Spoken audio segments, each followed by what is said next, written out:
Ladies and gentlemen, what seems like eons of friggin' frustration from the big N themselves, today they finally announced what the NX was.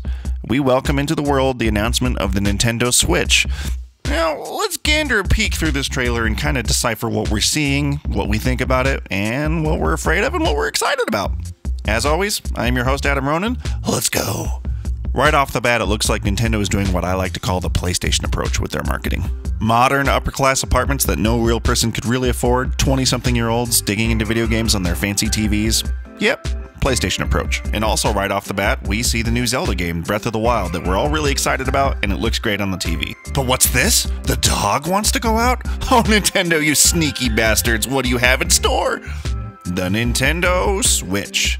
Console, mobile, hybrid. Just like we all predicted, just like the leaks and the schematics showed, this is what we thought it would be, fellas. And this is also the moment of my very first concern. Look closely at the frame rate of the Zelda game he's playing there. It does not look 60 frames, doesn't even look 30 frames. That looks like a 15 frames per second game right there. This begs the question, what kind of sacrifices are they going to be making to bring full console gameplay to the small screen? And of course, one of the more important things to note is Nintendo has gone back to cartridges for their first console release in years that isn't using discs. There's pluses and minuses to this fact. Now, of course, load times will be considerably smaller, and we do know that SD cards have plenty of space, with some of them running up into the terabytes now, so space isn't an issue, but what is an issue is those puppies can be lost super quick.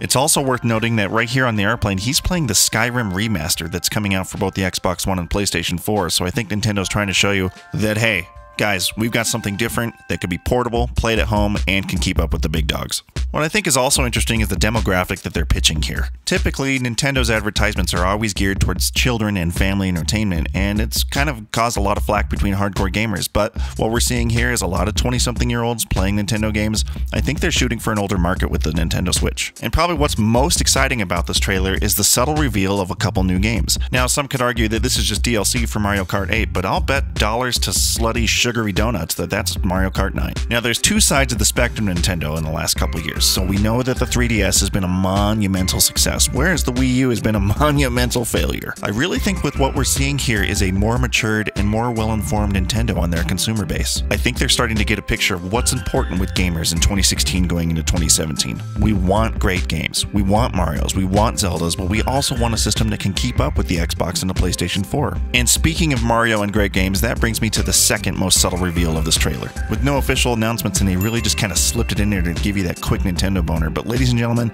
this is a new Mario game, and it looks like it's far along in development. So if they come out with Legend of Zelda Breath of the Wild as a launch game coupled with a brand new Mario game, that is a surefire recipe for success. Now, back on the Wii U, I thought Super Mario 3D World was a fine title, but it really just was missing something magical like Mario 64 had, and I'm kind of hoping that they can bring that magic back with this new Mario title and with the NX, or should I say, the Switch. So, what do we think? What do we know, really? We know it's coming out in March of 2017. We don't know price, and we don't really know much about specs inside. NVIDIA was quick to announce this morning that they were involved, and they do have a custom Tegra processor inside that will power the machine, but not much more is known besides that.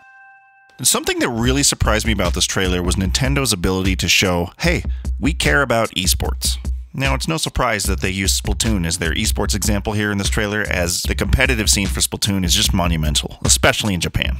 But what could this mean for future titles, for Call of Duties, for Battlefields, for fighting games? Imagine the implications of being able to practice before your match right up until you walk out on stage due to the portable capabilities of the Switch. Well, as a small-time competitive player, and TJ Combo here at R24 is a huge competitive player, that could be huge. But that's assuming that they get the third-party support from developers, and developers won't support it if it's not powerful enough. There's been a lot of negativity surrounding Nintendo in the last couple of years, but I think maybe it's time we start being cautiously optimistic about what the Switch can do. And it's really just a matter of time. Their marketing is going to ramp up, and we're going to learn more about the console and maybe be able to get our hands on some demo units. Because I hate to say it, but if the Switch doesn't live up to gamer expectations, Nintendo is done for. But I think they recognize that, and they're ready to bring out the big guns. But I want to know what you think. So let me know in the comments below, or get at me on Twitter, and let's discuss. But I encourage you to keep an open mind, because we just don't know, and the possibility is there that the Nintendo Switch could be really, really cool. Thanks, guys.